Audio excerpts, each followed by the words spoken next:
इमरान खान को जो है वो ब्लड प्रेशर का मसला हो रहा है, ब्लड प्रेशर ऊपर नीचे हो रहा है। तो वो बुशरा बीवी ने अपनी बेटियों से बात की थी, डिनाई किया गया खबर को कि इमरान खान को कोई ब्लड प्रेशर नहीं है। वो डिनाई किया है अलीमा बीवी ने। इस वक्त अलीमा खान जो है, जो भी पाकिस्तान तहरीक इंसाफ का मेन बंदा है, उसकी जो है मुखालफत कर रही है। आंख का मसला है तो वो किताबें कैसे पढ़ ले। उनको हॉस्पिटल मुंतकिल हमारे अपने जाती जो उनके जाती डॉक्टर्स है उनकी निगरानी में। उनके पास कोई वैलिड जस्टिफिकेशन भी नहीं है बहनों के पास कि इमरान खान साहब को क्या चाहिए क्या नहीं चाहिए। हुआ है 40-50 करोड़, ये इल्जाम मैं नहीं लगा रहा, ये शानदाना गुलजार साहिबा लगा रही है जो सिटिंग एमएनए है। जो कैदियों का पैसा अमेरिका से आया 50 करोड़, वो किसने खाया? जो एलिमीन ने 40 करोड़ दिया, वो पैसा कौन खा गया? तो फिर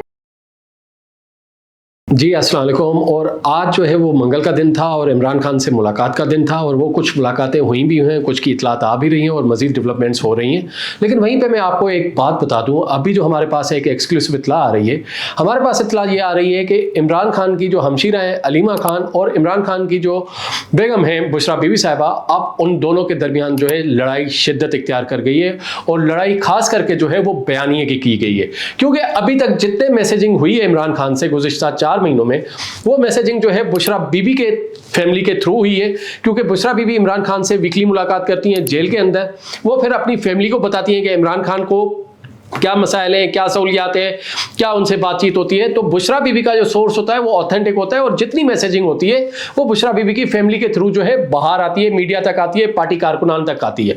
लेकिन अभी मैं बैठ के कुछ चीज़ें नोट कर रहा था तो आपको पता होगा कि गुज़िश्ते हफ्ते एक खबर आई थी और एक खबर ये आई थी कि इमरान खान को जो है वो ब्लड प्रेशर का मसला हो रहा है, ब्लड प्रेशर ऊपर नीचे हो रहा है। तो वो बुशरा बीबी ने अपनी बेटियों से बात की थी और उनकी बेटियों ने आके जो है बाहर आके मीडिया से बात की थी, पार्टी को बताया था कि इमरान खान को जो है वो ब्लड प्रेशर के भी जो है वो मसाइल पेश आ रहे हैं। लेकिन आज उसकी नफी आई और नफी कौन कह रहा है, उसको बिल्कुल ही जानी कि डिनाई किया गया खबर को कि इमरान खान को कोई ब्लड प्रेशर नहीं है। वो डिनाई किया है अलीमा बीबी ने। अलीमा बीबी ने सीधा सीधा कह दिया है कि ये जो खबरें फैला रहे हैं वो टाउट्स अकाउंट फैला रहे हैं। हाँ जी, टाउट्स अकाउंट। अब ये टाउट अकाउंट्स वही हैं जो पाकिस्तान तहरीक इंसाफ के हक में, पाकिस्तान तहरीक इंसाफ का प्रोपेगेंडा, पाकिस्तान तहरीक इंसाफ की फेक न्यूज़ जो है वो ट्वीट करते हैं। ये उन टाउट अकाउंट्स की बात हो रही है जिनको अलीमा खान खुद टाउट अकाउंट्स कह रही है। अगर वही अकाउंट्स जो है अलीमा खान के हक में बात करें तो वो सच्चे हैं, वो बड़े ही सच्चार अकाउंट्स होते हैं, बड़े अच्छे अकाउंट्स होते हैं। लेकिन अब ये जो कंट्रोवर्सी आ रही है तो यहां से एक मैसेज आ रहा है कि अब पीटीआई में एक नया कैंप आ गया है। पहले भी आपको मजीद कैंप बताए थे, क्योंकि इस वक्त अलीमा खान जो है, जो भी पाकिस्तान तहरीक इंसाफ का मेन बंदा है, उसकी जो है मुखालफत कर रही है। जैसे कि सोहेल आफरीदी ने 27 सितंबर की कॉल दी, उन्होंने कहा जी ये बात नहीं है, ये इमरान खान को ज्यादा दिन जो है जेल में रखना चाह रहे हैं। फिर मजीद बातें आई कि ये नहीं हो सकता। यानी कि हर वो चीज जो सोहेल आफरीदी, जुनैद अकबर, सलमान अकरम राजा करते हैं, अलीमा खान साहिबा उनकी नफी करते हैं और उसको जो है झुटला देती हैं, साइड पे कर देती हैं, डिनायल दे देती है। तो अब इमरान खान की जो ब्लड प्रेशर के हवाले से बातें हो रही थी, अब सच्ची हैं झूठी हैं जो भी हैं, ये तो डॉक्टर्स बताते हैं कि वो फिट हैं। क्योंकि कल ही हमने आपको बताया था कि हुकूमत ने इमरान खान की सेहत के हवाले से, इमरान खान की सहूलियात के हवाले से फुल एक जो है अपनी क्लैरिफिकेशन दी थी। लेकिन अब अलीमा खान साहबा ने ये कह दिया है कि इमरान खान को जो है वो ब्लड प्रेशर की कोई बीमारी नहीं है और ये टाउट अकाउंट्स जो है वो प्रोपेगेंडा कर रहे हैं। तो चले, शुक्र है कि पीटीआई कहीं तो एक चीज़ पे जो है हुकूमत की बात मान रही है। लेकिन वहीं पर ही एक और चीज़, पहले आप ये ज़रा तैयब बलोच का सवाल सुनिएगा जो उन्होंने इमरान खान बहनों से किया कि वो क्या कहती हैं, वो सवाल सुनिएगा। अगर उनकी आंख का मसला है तो वो किताबें कैसे पढ़ लेंगे। कह रहे हैं उनको हॉस्पिटल मुंतकिल किया जाए हमारे अपने जाती जो उनके जाती डॉक्टर्स है उनकी निगरानी में, क्योंकि हम इनका ट्रस्टिंग करते, इसी तरह की खबरें। हाँ जी, ये आपने सवाल और जवाब सुन लिया। अब बताएं कि उनके पास कोई वैलिड जस्टिफिकेशन भी नहीं है बहनों के पास कि इमरान खान साहब को क्या चाहिए क्या नहीं चाहिए, वो क्यों अंधेरे में तीर चला रही हैं, वो क्यों असेसमेंट्स में आ रही हैं, अजम्पशंस पे आ रही हैं। जबकि एक पर्टिकुलर सवाल है तैयब बलोच का कि किताबें क्यों चाहिए, जब आप एलिगेशंस लगा रही हैं कि उनको नाबीना कर लिया है, इल्ज़ाम लगा रही हैं मुबैना तौर पे नाबीना कर लिया है, तो उनको किताबें कैसे चाहिए, वो किताबें क्यों पढ़ेंगे। तो उनका कोई जवाब नहीं दिया। उन्होंने कहा जी अस्पताल मुंतकिल करना है। तो ये तैयब बलोच का आपने क्लिप भी सुना, उनका जवाब भी सुना, सवाल भी सुना, जवाब भी सुना। अब आप फैसला खुद करें। वहीं पर ही आपको एक और मजीद चीज़ बताते हुए चले कि सलमान अकरम राजा, जुनैद अकबर, मिसाल यूसुफजई, शानदाना गुलजार की लड़ाई इस वक्त बिल्कुल ही हीट पकड़ चुकी है पाकिस्तान तहरीक इंसाफ में। और आज शानदाना गुलजार का एक शॉट आपको भेज रहा हूं कि वो जरा सुने कि वो 50 करोड़ किसको देने की बात कर रही हैं। अगर मैं आपको बताऊं कि जो कैदियों का पैसा अमेरिका से आया 50 करोड़, वो किसने खाया, फिर कौन उसका जवाब देगा? अगर मैंने बताया कि जो एलएमई ने 40 करोड़ दिया, वो पैसा कौन खा गया, तो फिर किसी के मुंह पे कुछ नहीं रहेगा। जी हाँ, ये शानदाना गुलजार साहिबा का आपने सुना इल्जाम कि ये 40 करोड़ 50 करोड़ कैदियों की रिहाई के लिए आए थे, तो ये 40 करोड़ 50 करोड़ किसने खाए, कहां गए? और ये डायरेक्ट जो है उन्होंने होल्ड किया है, अक्यूज किया है, सलमान अकरम राजा साहब की तरफ इशारा किया है कि ये आप अकाउंटेबल हैं, आप अपनी गिरबान में जाके ये ना कहें कि ये कारकुन जो है 40,000 50,000 महीने के नहीं देते। वो कई सारे MNAs को जानती है, MPs को जानती है जो पैसे देते हैं, और उन्होंने तो अमाउंट बता दिए। तो ये पार्टी के अंदर ही इतनी जो है वो खुर्द बुर्द हो रही है, जिसको इरेगुलरिटीज कहते हैं। चले मैं करप्शन का लफ्ज नहीं कहता, मैं जो है घपले का नहीं कहता, लेकिन ये घपला हुआ है 40-50 करोड़। ये इल्जाम मैं नहीं लगा रहा, ये शानदाना गुलजार साहिबा लगा रही है, जो सिटिंग MNA है, जो पाकिस्तान तहरीक इंसाफ की MNA सबसे ज्यादा वोटों से जीत के आई थी। अब वो लगा रही है इल्जाम, और वो बड़ी जस्टिफिकेशन दे रही है कि ये पैसे जो पाकिस्तान तहरीक इंसाफ के कैदी हैं उनकी रिहाई उनके केसेस पे लगने चाहिए थे। तो 40-50 करोड़ एक बड़ा एलिगेशन है, जिसमें गंडापुर साहब का भी नाम ले रही है, दीगर भी ले रही हैं। तो उनको अपने गिरेबान झांक कर देखना चाहिए। तो इस वक्त पाकिस्तान तहरीक इंसाफ में पहला कैंप जो है अलीमा खान वर्सेस जो है बुशरा बीबी, दूसरा कैंप जो है वो सोहेल आफरीदी वर्सेस अलीमा खान साहबा, तीसरा कैंप जो है अली अमीन गंडापुर साहब अपना जुनैद अकबर साहब वर्सेस सोहेल आफरीदी, फिर चौथा कैंप जो है सलमान अकरम राजा वर्सेस मिसाल यूसुफजई और शानदाना गुलजार। यानी कि तहरीक इंसाफ में जैसे ही जो है एक तहरीक इमरान खान की रिहाई के लिए जो है एक्टिव हुई है, तो पार्टी एक दूसरे की टांग खींच रही है, कोई किसी का गिरेबान खींच रहा है। पाकिस्तान तहरीक इंसाफ का इस वक्त समझ नहीं आ रहा कि यूनिफाइड लीडरशिप क्यों नहीं है जो उनको ड्राइव करे, और उसका एक ही मुद्दा होना चाहिए। इमरान खान बीमार है तो इमरान खान का इलाज कराया जाए, इमरान खान जो है उनको रिहाई कैसे दिलाई जाए, उनके केसेस को आगे कैसे बढ़ाया जाए। लेकिन यहाँ पे हर कोई एक दूसरे पे करप्शन से लेके जो है एक दूसरे की जो है नाली तक जो है एलिगेशंस लगा रहे हैं, और ऐसे जज्बाती मीडिया के स्टेटमेंट्स आ रही हैं, जैसे कल आपने सलमान अकरम राजा को सुना, आज शानदाना गुलजार को सुना, मिसाल यूसुफजई को सुना।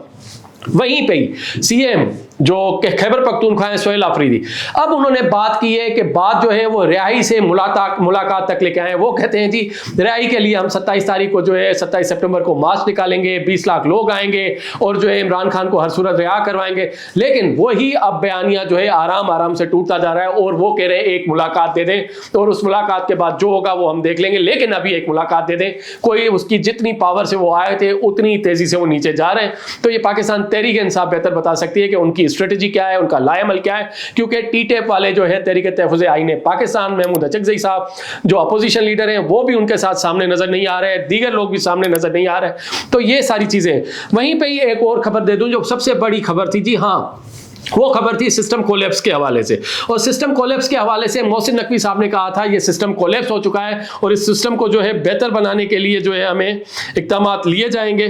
तो वहीं पे ही कल मोहम्मद मालिक साहब के प्रोग्राम पे ARY न्यूज़ पे राना सनाला साहब ने मोहसिन नकवी साहब के बयान को कहा कि ये उनका ज़ाती बयान था। उन्होंने जो इकनॉमिक समिट में बात की थी वो बात किसी और चीज़ पे करनी थी, बात वो सूपों पे करनी थी, लेकिन उनकी एक बात दूसरी बात से नहीं मिल रही। ये ज़रा राना सनाला साहब का भी आप शॉर्ट सुन लें ताकि आपको क्लैरिटी आ जाएगी कि उनसा कैसे होता है। उन्होंने जितनी भी गुफ्तगू की है उस इकोनॉमिक फोरम में, तो उनकी एक बात जो है वो दूसरी बात से नहीं मिलती।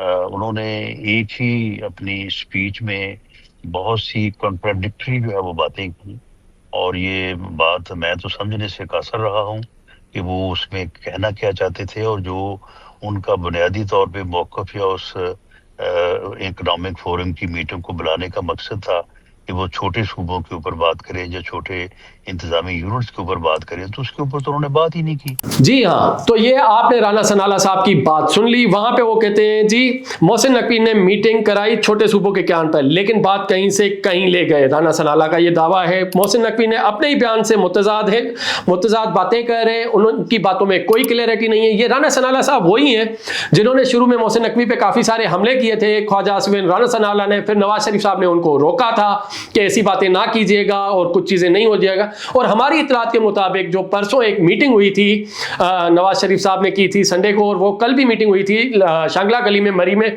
तो वहां के भी अब कुछ खबरें बाहर आएंगी। लेकिन मुलाकात हो चुकी है नवाज शरीफ की सीनियर पार्टी रहनुमाओं के हवाले से, जिसमें जो है कश्मीर का अगला वजीर आजम कौन होगा, पार्टी का अगला लाएमल क्या होगा, पाकिस्तान पीपल्स पार्टी के साथ कैसे जो है मामला सुलझाए जाएंगे, और नए सूबों की जो बहस है उसको कैसे डिफ्यूज किया जाएगा या उस पर मजीद कैसे बात की जाएगी।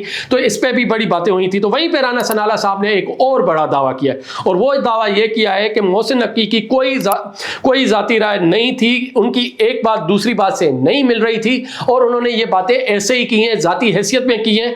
और डीजी आईएसपीआर ने भी सवाल के जवाब में उन्होंने कहा, डीजी आईएसपीआर ने भी उनकी मोहसिन नकवी की किसी बात की कोई तायीद नहीं की थी। ये राना सनाला साहब की तरफ से एक बड़ी बात आई थी। तो वहीं पे ही आपको एक और अपडेट देते हुए चलते हैं। वो अपडेट जो है आज रावलपिंडी में होने वाली फायरिंग के हवाले से है, और एक शख्स की जो है मुबैना दहशतगर्दी के हवाले से, एक सियासी कारकुन जो है मुबैना दहशतगर्दी कैसे करता है, वो जो है मोहम्मद हुसैन की केस की कई सवाल खड़े कर दिए हैं। मोहम्मद हुसैन जो रावलपिंडी में एक फायरिंग की है सिक्योरिटी फोर्सेस पे, और रावलपिंडी के माल रोड पर फायरिंग के वाक़े के बाद हलाक होने वाले मोहम्मद हुसैन के हवाले से मजीद अहम मालूमात सामने आई हैं। उन मालूमात में ये सामने आया है कि मोहम्मद हुसैन का जो ज़राए का जो दावा है, ज़राए का दावा है, ये मेरा दावा नहीं है, ये ज़राए का दावा है।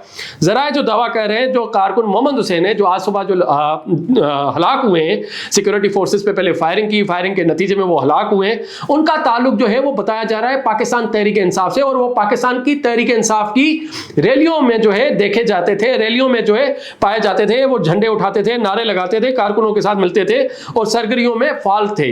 तो इसके लिए जो है अब एक जो है ब्रॉडर इन्वेस्टिगेशन होने जा रही है, ब्रॉडर एक इन्वेस्टिगेशन हो रही है कि आया कि वो पाकिस्तान तहरीक इंसाफ के शरपसंद अनासरों में था या इंडिविजुअल था, पाकिस्तान तहरीक इंसाफ उसको ओन करती है नहीं करती है। तो ये ज़रा मुतज़ाद इतलात आ रही हैं, और इन इतलात पे जो मुबैना तौर पे ही हम कह सकते हैं कि ये जो एलिगेशंस लगा रहे हैं, इसकी जो है एक ब्रॉडर इन्वेस्टिगेशंस की डिमांड आ रही है कि इन्वेस्टिगेशन हो और पता चले कि क्या होगा।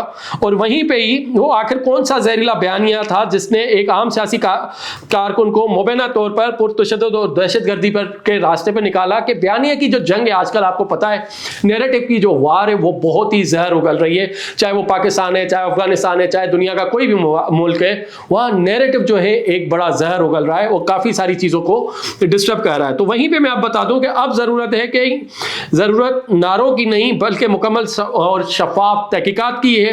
मोहम्मद हुसैन के सियासी रवाबत, उसकी सरगर्मियों, फायरिंग के वाक़े और मुबैना दहशतगर्दाना किरदार के दरमियान असल ताल्लुक क्या है, तहकीकात जारी है और असल कहानी अभी तक मुकम्मल नहीं हुई है, लेकिन इसको मुकम्मल किया जाए, इसको एक मैसेज के एक केस स्टडी के तौर पे लिया जाए कि मोहम्मद हुसैन जैसे दहशतगर्द जो हैं वो पाकिस्तान की सियासी तंजीमों को भी बदनाम कर रहे हैं, वो सिक्योरिटी फोर्सेस पे भी हमले कर रहे हैं, वो इंतशार फैला रहे हैं, वो पुरतशद्दुद वाक़यात कर रहे हैं, और इन लोगों को कौन जो है वो प्रोवोक कर रहा है, इन लोगों को कौन लोग हैं जो फैसिलिटेट कर रहा है, ऐसे लोगों की निशानदेही की जाए। क्योंकि कम से कम जो सियासी एहतजाज है वो कम से कम किसी भी पुरतशद्दुद वाक़यात से जो है पाक और साफ रह चुके। सियासी एहतजाज को सियासी एहतजाज रहने दिया जाए, बयानिए का जो अपना कन्फ्रंटेशन है, जो नजरिए का इख्तिलाफ है, उसको नजरिए के इख्तिलाफ तक रहना दिया जाए, ना कि किसी पुरतशद्दुद और इंतशारी मामला में। तो मोहम्मद हुसैन के केस को एज ए केस स्टडी लेके जो है स्टडी किया जाए और उसके हकायक सामने लाए जाए, और उसके पीछे जो ताकतें हैं, जो अपना कहते हैं कि अंसर हैं, साक्षी अंसर हैं, उनको बेनकाब किया जाए। जी शुक्रिया।